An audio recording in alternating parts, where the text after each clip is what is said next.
आम आदमी पार्टी के नेता अरविंद केजरीवाल ने बुधवार को कहा कि पंजाब विधानसभा चुनाव के लिए पार्टी के मुख्य पद के उम्मीदवार की घोषणा अगले सप्ताह कर दी जाएगी। उन्होंने चरणजीत सिंह चन्नी नीत पंजाब सरकार पर राज्य की कानून व्यवस्था को लेकर निशाना साधते हुए कहा कि बेअदबी की सभी घटनाओं में न्याय होगा और दोषियों को कड़ी सजा दी जाएगी। और सभी धर्मों के ग्रंथों की बेअदबी हुई समय समय पे, लेकिन किसी भी एक भी मामले के अंदर किसी को सजा नहीं हुई। क्यों नहीं हुई?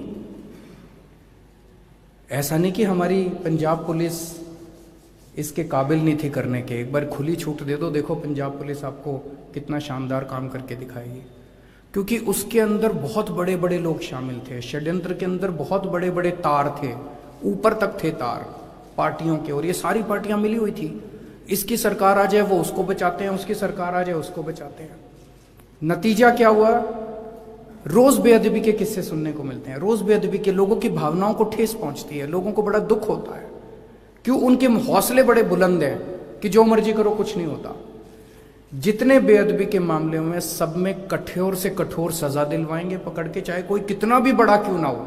हमारी किसी से सेटिंग नहीं है, हमारे किसी पार्टी से सेटिंग नहीं है, किसी नेता से सेटिंग नहीं है। सारे बेअदबी के उनमें सजा दिलवाएंगे और पंजाब के अंदर शांति व्यवस्था कायम करेंगे, भाईचारा कायम करेंगे, पंजाब के भाईचारे को बना के रखेंगे। केजरीवाल ने अपने 2 दिवसीय पंजाब दौरे के दौरान चंडीगढ़ पहुंचने के बाद पत्रकारों से बातचीत की। उन्होंने कहा कि प्रधानमंत्री की सुरक्षा की बात हो या आम आदमी की सुरक्षा की, उसे सुनिश्चित किया जाना चाहिए।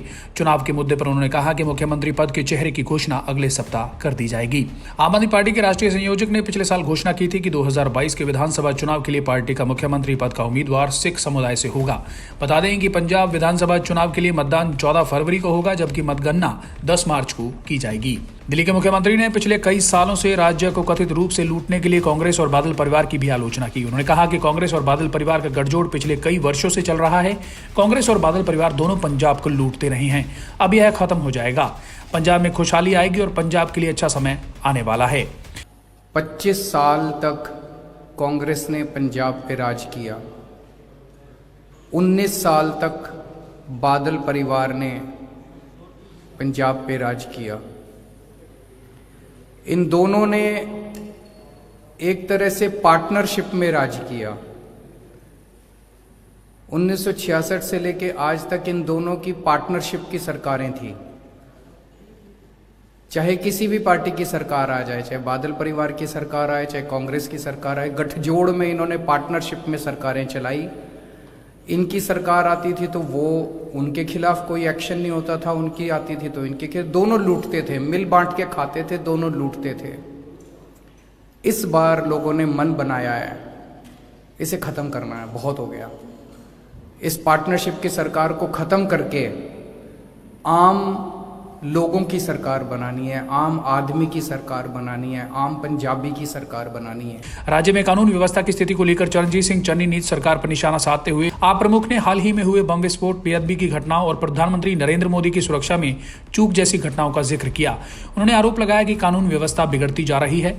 चन्नी सरकार स्थिति संभाल नहीं पाई। बता दें कि पंजाब में 5 जनवरी को प्रदर्शनकारियों द्वारा नाकेबंदी के कारण प्रधानमंत्री का एक काफिला एक फ्लाईओवर पर कुछ देर फंसा रहा। इसके बाद वे एक रैली सहित किसी भी कार्यक्रम में शामिल हुए बिना पंजाब से दिल्ली लौट गए। केजरीवाल ने कहा कि आगामी चुनाव में जब आपकी सरकार बनेगी तो कानून व्यवस्था सुनिश्चित की जाएगी। उन्होंने कहा कि चारों ओर शांति होगी। देखिए, आज पंजाब के अंदर लॉ एंड ऑर्डर सिचुएशन की काफी माड़ी हालत है। पिछले 4-5 महीने के अंदर कई सारे किस्से हुए हैं, बेअदबी के किस्से हुए, लुधियाना में बॉम्ब ब्लास्ट हुआ, प्रधानमंत्री की सिक्योरिटी ब्रीच हुई। ये सारी की सारी चीजें एक साथ अगर देखी जाए तो आज पंजाब के एक आम नागरिक के अंदर एक डर है। वो अपने आप को सुरक्षित महसूस नहीं कर रहा है। वो ये नहीं मान रहा कि पंजाब सरकार उसको सुरक्षा देने के लिए काबिल है। वो इसलिए क्योंकि जो पंजाब सरकार है वो कहीं ना कहीं ये नजर आता है कि दोषियों के साथ मिली हुई है कई सारे मामलों में। आम आदमी पार्टी की सरकार बनेगी, उस सरकार में प्रधानमंत्री भी सुरक्षित होगा और आम नागरिक भी सुरक्षित होगा। बेअदबी के मामलों में भी सजा दिलवाई जाएगी, बेअदबी भी बंद करेंगे और मैं उम्मीद करता हूं कि किसी किस्म का बॉम्ब ब्लास्ट नहीं होगा। सख्ती के साथ कानून को लागू किया जाएगा। ब्यूरो रिपोर्ट, सच कहूं।